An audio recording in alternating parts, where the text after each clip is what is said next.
السلام علیکم ورحمۃ اللہ وبرکاتہ۔ آج کی کہانی ہے بیچاری لومڑی۔ ایک غریب لومڑی کی کہانی جس پر ایک بھالو نے الزام لگا دیا۔ ایک جنگل میں غریب لومڑی ایک چھوٹے سے گھر میں رہتی تھی۔ اسی جنگل میں ایک امیر بھالو بھی ایک بڑے عالیشان گھر میں رہتا تھا۔ اس بھالو کی ایک بیوی اور 2 بچے تھے۔ بھالو صاحب زیادہ فضول خرچی کرتے تھے۔ ان کی یہ عادت اس کی بیگم پسند نہیں کرتی تھی۔ اس نئے سال 2024 کی خوشی میں سارے جانوروں نے یہ خیال کیا کہ اس بار ایک بڑی دعوت کرتے ہیں جس میں سب جانور کو بلائیں گے اور کوئی کسی سے نہیں لڑے گا۔ سب رضامند ہو گئے اور سب نے اس کے لیے تیاری شروع کر دی۔ سارے جنگل کو سجایا گیا۔ جنگل کو سجانے میں سارے جانوروں نے ایک دوسرے کی مدد کی۔ نئے سال کی دعوت میں سارے جانور بہت زیادہ تیار ہو کر آئے تھے۔ دعوت میں بھالو نے ایک مہنگا کوٹ پہنا تھا۔ بھالو کے کوٹ میں ایک بٹوا تھا جس میں بہت سے پیسے تھے۔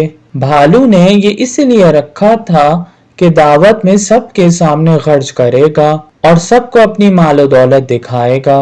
دعوت میں جب سب نے کھانا کھا لیا تب بھالو نے یہ محسوس کیا کہ اس کی کوٹ میں اس کا بٹوا نہیں ہے جس میں بہت سارے پیسے تھے۔ اس نے اپنے بٹوے کی چوری کا الزام لومڑی پہ لگا دیا اور اس کو برا بولنا شروع کر دیا۔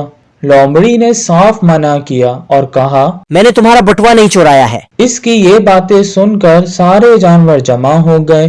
لومڑی رونے لگی۔ بھالو کہنے لگا کہ لومڑی نے کہیں چھپا دیا ہوگا۔ شیر بولا، ممکن ہے کہ کہیں گر گیا ہو، اتنا کیوں پریشان ہوتے ہو؟ یہاں کوئی چوری کی نیت سے نہیں آیا۔ چیتا بولا، بھالو بھائی شاید کہیں رکھ کر بول گئے ہوگے، مل جائے گا۔ خرگوش بولا، میں لومڑی کو بہت اچھے سے جانتا ہوں، لومڑی چوری نہیں کرتی۔